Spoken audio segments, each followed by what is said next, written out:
Hi, and in today's video, we're going to talk a little bit about onions, different types of onions, and garlic as well. We'll start here with kind of like what you want to do when you want to pick out an onion. You don't want to get an onion that looks like this. So when you're going through the store, these are bad signs. You can see this has got some mold going on here. Onion, you can see, is kind of translucent. It's not a good onion. If you bought this onion, you'd probably have to knock a good like 20-30% of it off to actually be able to get to the point that you could use. It's still usable underneath all that, but those 2 or 3 layers on the outside are no bueno. They're gonna be bad. We've got the 4 most common types of onions here that you're gonna find at the grocery store, and they're ranged from kind of mildest to strongest now.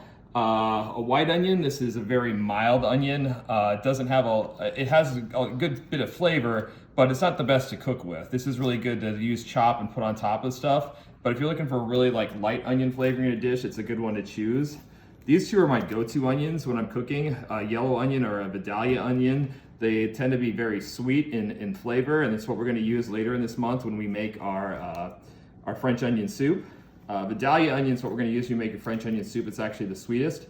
Almost sugary, sweet, and syrupy when you cook them down. They're called Vidalia onions because they're actually only certified to grow in an area in Georgia near Vidalia, which is a city in Georgia.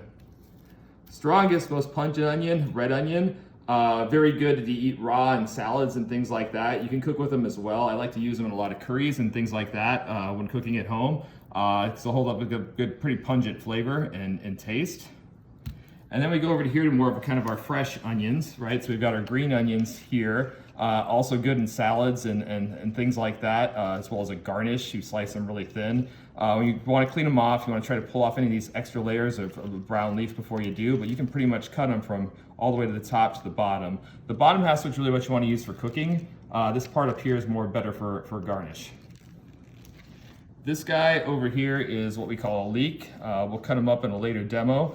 But they're really popular in French cuisine, very mild flavor. It's got a kind of fun cylindrical shape to it, as you can see here. Very tasty though, and like I said, used often in classic French food.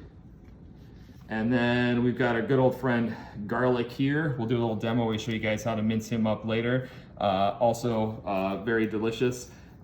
Good dimension on this guy. We want bigger cloves of garlic like this because you're going to get the nice bigger bulbs of garlic like this because you're going to get the bigger, nicer sized cloves to cook with. Finally, the last member of the onion garlic family we're going to talk about today, the shallots.